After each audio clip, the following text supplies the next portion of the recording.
working together is no longer an option. It is a necessary imperative.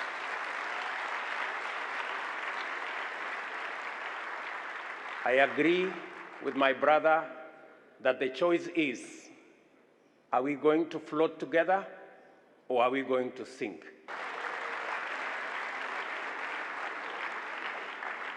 So collaboration, working together, is no longer an option.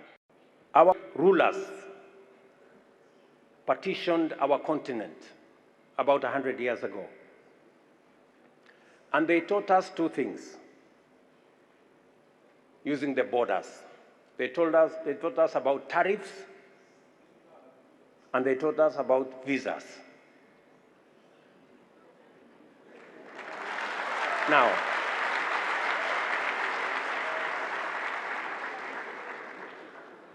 whether you are talking about the British in Kenya, the French, Belgians, Portuguese, today, all of them are members of the European Union.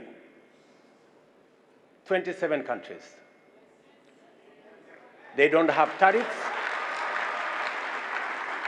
They don't have tariffs amongst themselves, and they don't have visas. The only people left with tariffs and visas is us.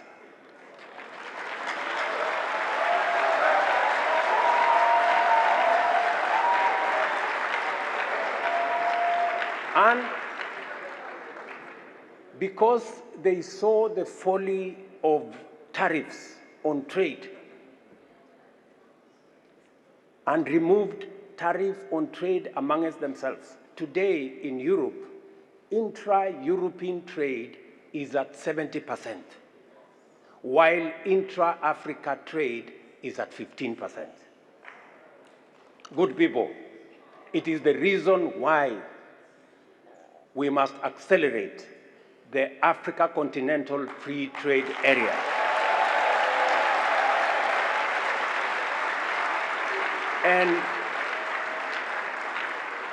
And unlock the potential that exists for African countries to trade amongst themselves.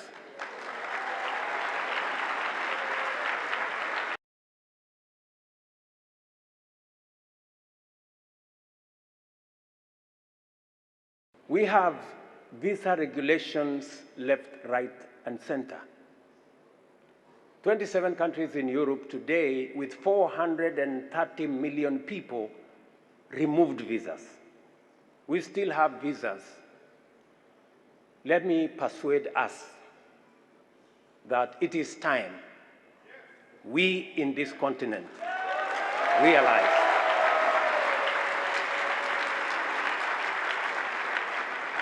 that having visa restrictions amongst ourselves is working against us.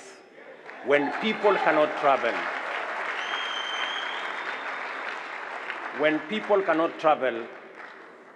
business people cannot travel, entrepreneurs cannot travel, we all become net losers.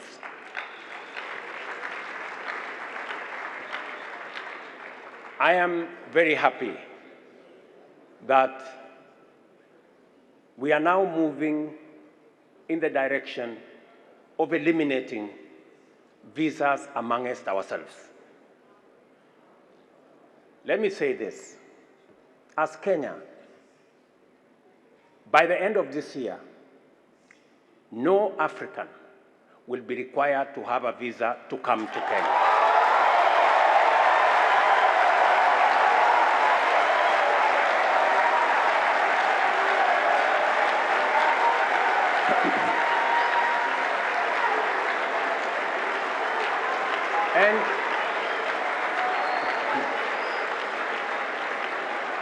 And I am very proud that the intra-trade within the East African community is already at 27% because we have taken the deliberate decision to remove unnecessary tariffs and visa regulations.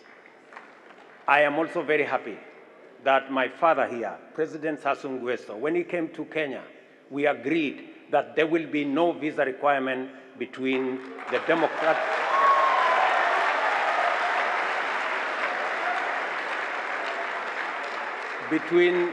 between Kenya and the Democratic Republic of Congo, Brazzaville. I am also happy that last month, when we removed visa requirements for DRC, my brother, President Felix Tshisekedi, also removed visa requirements for Kenyans to DRC.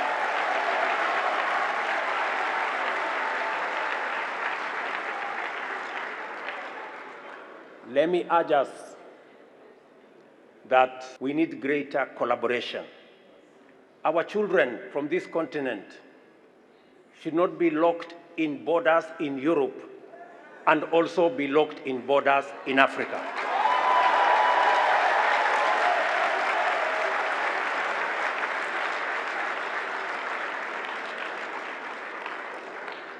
As part of building the network that will ensure that we facilitate movement of people, goods and services within our continent, Kenya is going to open an embassy here in Congo, Brazzaville this year. It's going to open an embassy in Côte d'Ivoire. We are opening an embassy in Rabat in Morocco.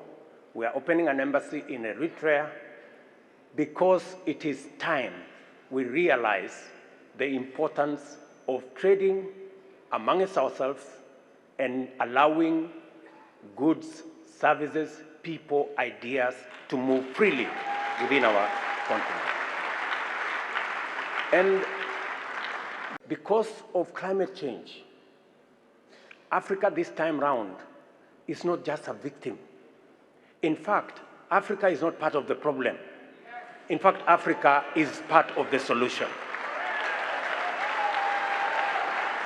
We are part of the solution because, number one, we have the largest 40% of all renewable energy resources globally is in our continent.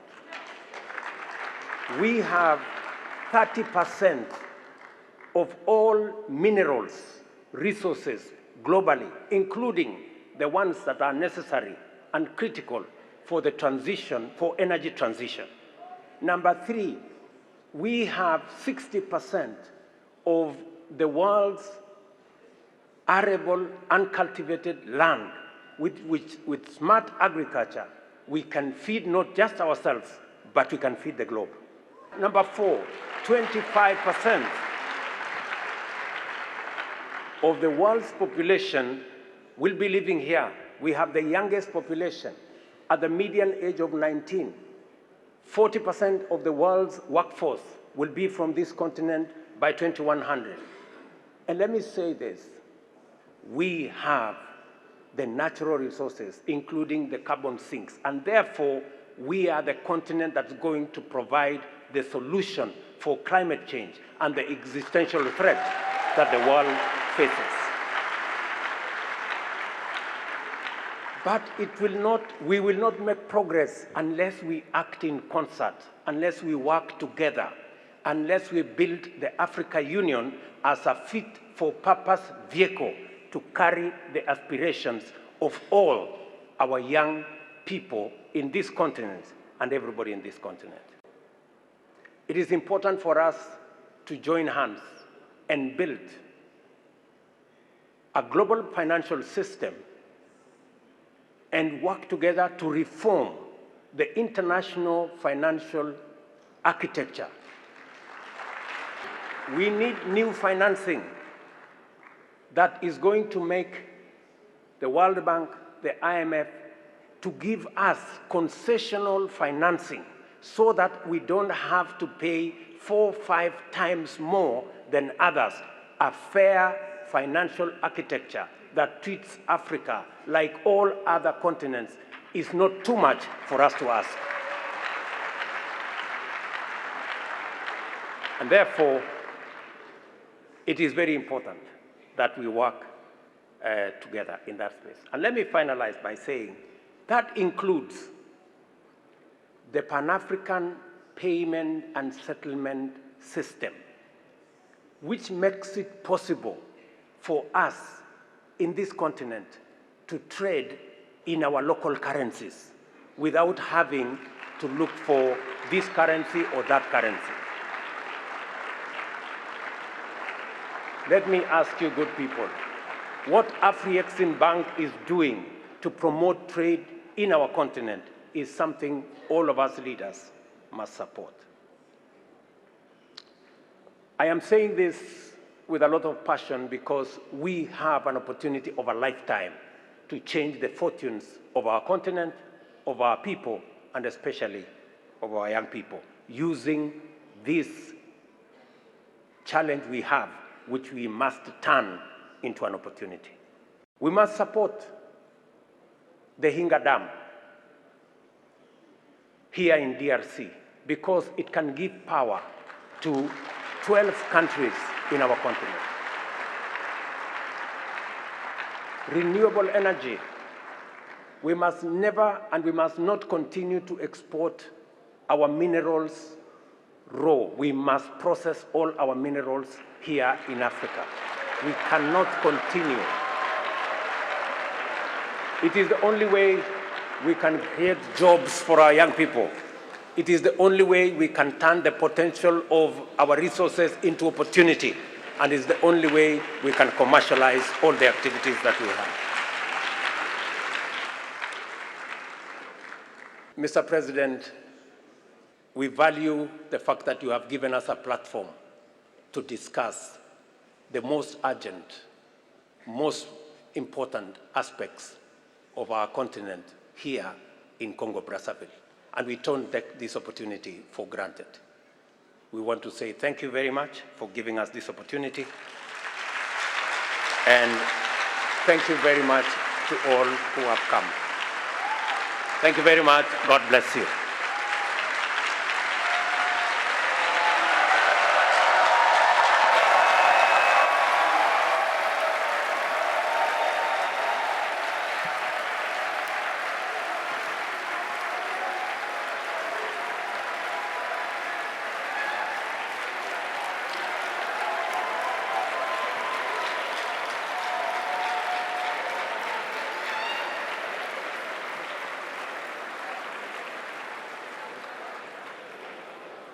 Our hosts, the 227 million people who share the world's second largest river, are custodians of 268 million hectares of forest, which constitute 70% of Africa's forest cover and hosts 10% of the world's biodiversity.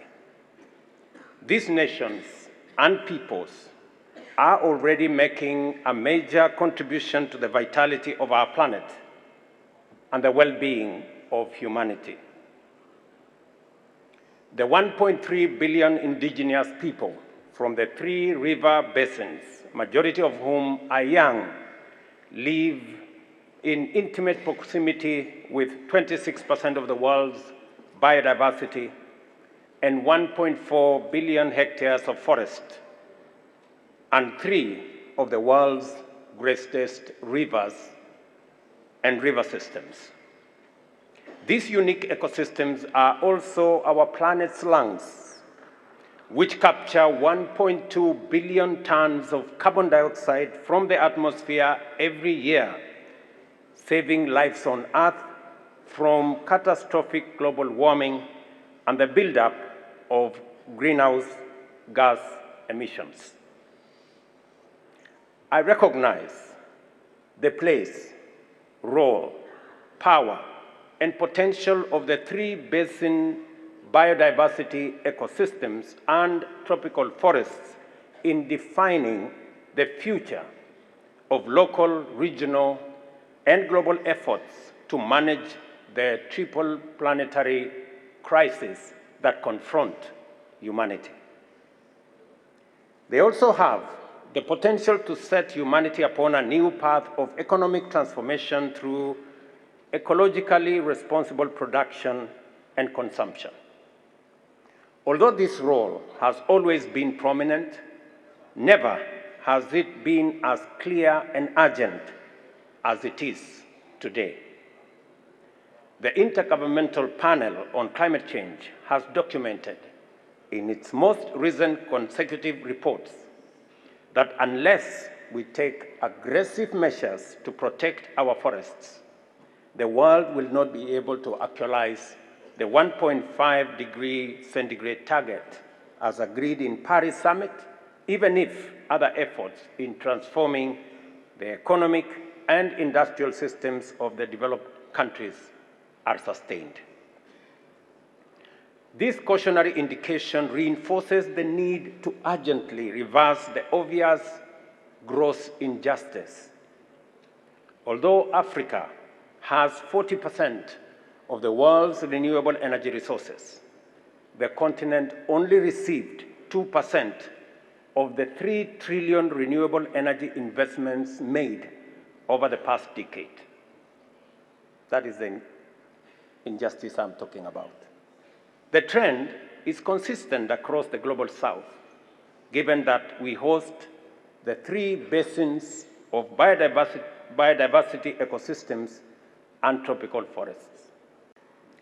The forests of the global south, including the 3 basins, support the lives and livelihoods of indigenous people sustainably by providing timber and timber products, food and medicines, as well as ecosystem services such as air purification, carbon removal, pollination, ecotourism, and culture, as well as ritual assets. Without meaningful investment in incentives to support the maintenance of this sustainable coexistence, communities embark on a zero-sum struggle for survival and economic subsistence, which can lead to irreparable harm to biodiversity through deforestation, destruction of habitats and ecosystems, and illegal wildlife trade. At the level of human survival, critical ecological considerations are relegated to wishful luxuries, and our planet and all life on it become net losers. We who are gathered here today understand very well that to the extent that human survival is personal, climate action measures, as well as the protection of biodiversity ecosystems and forests, is equally personal to our indigenous communities. What we do with these truths, therefore, matters a great deal. A good starting point is to appreciate that a more responsive international financial architecture would do a lot in financing necessary incentives to mobilize different stakeholders, including indigenous communities, to align their economic strategies with climate action and the protection of biodiversity. The African Union's Committee of African Heads of State on Climate Change recognizes this position. This is why we find much alignment between the agenda of the summit and the Africa Climate Summit, which I was privileged to host early last month in Nairobi. We know the direction we must take going forward and the choices that must be made have never been clearer. We have a momentous opportunity to galvanize effective South-to-South collaboration on a critical global agenda, given that the fundamental objectives of this summit broadly align with the outcome of the African leaders' Nairobi Declaration on Climate and call to action. It is possible for us to develop a clear, strong, united position to project our collective agenda at COP28. Articles of the Declaration recognize that Africa's vast forests, especially the Congo Basin rainforest, are the largest carbon sinks globally and a critical ecosystem for that. Nevertheless, Africa's natural capital has not been properly valued. Consequently, the Africa Climate Summit Declaration calls for re-evaluation and revaluation of the gross domestic product of Africa by incorporating a proper computation of its abundant natural capital and ecosystem services from its vast forests that sequester carbon so as to unlock new sources of wealth for our continent.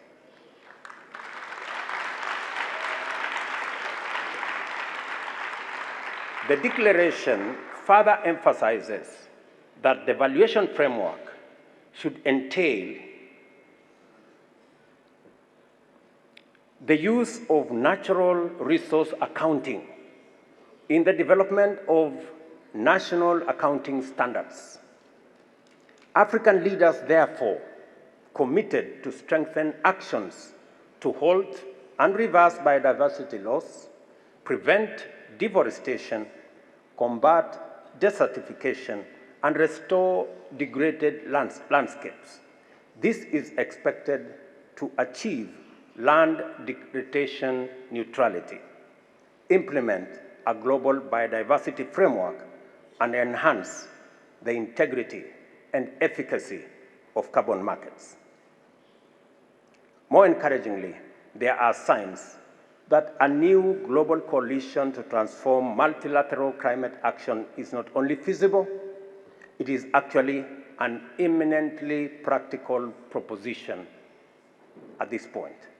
We are developing a Team Europe initiative on deforestation, helping our partners to set up traceability systems and sustainable agricultural systems. We are also investing in science and research, with 30 million euros for centers of excellency on forests and biodiversity. And our support for forest partnerships will continue. We are also mobilizing innovative financing mechanisms to best support sustainable development in our partner countries. Our Global Green Bond Initiative, part of EU's Global Gateway, is one good example of our agenda for prosperity, respectful of people and the planet. Our work will continue, with multilateral development banks mobilizing funds for investments that are climate-friendly and nature-positive. And we are open to exchange on how best to reward the services that these basin forests deliver for the humankind and for the whole planet. We have so much to gain from halting deforestation. It slows the impacts of climate change, already so harsh here in Africa. It preserves the nature that so many cultures depend on, and it brings economic and social benefits. So by cleaning up supply chains and delivering products that are deforestation-free, countries are answering consumer demands and creating competitive advantage for their producers. Dear Excellencies, dear friends, our goal is building bridges to a sustainable future, lasting partnership for lasting change, safeguarding tropical forest basins for generations to come for this planet. Carlos Nobre's research in the Amazon talks about rivers in the sky and how clouds carry water, the lifeblood of this planet, from the forest back into the mountains as they fall as rain. I know that you are looking at how such processes play in the Congo Basin. This South-South cooperation that you are building is also creating rivers in the skies, rivers that carry hope, rivers that carry across basins, across nations, and across continents. Hope that great nations can work together to conserve, to protect, and to restore living, breathing wonders that serve this entire world. Hope that humanity can lead and unite to end the triple planetary crisis of climate change, biodiversity loss, and pollution. Hope that we can build a better life for all in harmony with nature. My thanks, Mr. President, and all distinguished presidents here and all distinguished delegates for this great endeavor. And be sure that we at the United Nations system will be there to support you. The UAE will be hosting COP28 next month, where we will provide a platform to bring nature into the center of the global climate change agenda. The World Climate Action Summit on December 1st and 2nd will bring together heads of state and government alongside business leaders, heads of international organizations and civil society to join, scale up climate action and catalyze on a growing trajectory to achieve shared prosperity. COP28 will build on existing commitments. We will focus on spotlighting breakthroughs on political leadership and financing to protect and sustainably manage critical ecosystems, in particular forests, mangroves, water, and the oceans, framed by the landmark Montreal Global Biodiversity Framework, Glasgow Leaders' Declaration on Forests and Biodiversity Beyond National Jurisdiction Agreement. Excellencies, the science is clear. There is no Paris Agreement without nature, yet there is a way. There is no pathway to keep 1.5 degrees alive without healthy ecosystem and thriving local communities. And this does not have to come at a cost to development. Our economies and livelihoods rely on nature. We are interdependent. But without action to ensure that we do not overexploit these critical ecosystems, we risk losing them, creating huge social and economic costs for ourselves.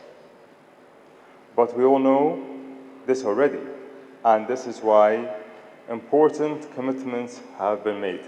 Success of this summit and the decisions will be materialized if supported by a specific vision on funding issues and mechanisms. And my dear sister Arlette has been fighting for having that as an integral part for the declaration today.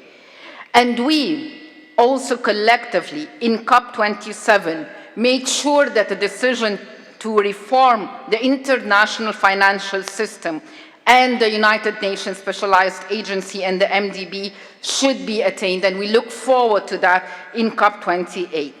That is the least could be done to serve a just climate, environmental, and energy transition that would meet the needs of the sustainable development and would serve also for that declaration to be out and implemented as Your Excellencies and President would wish to do so.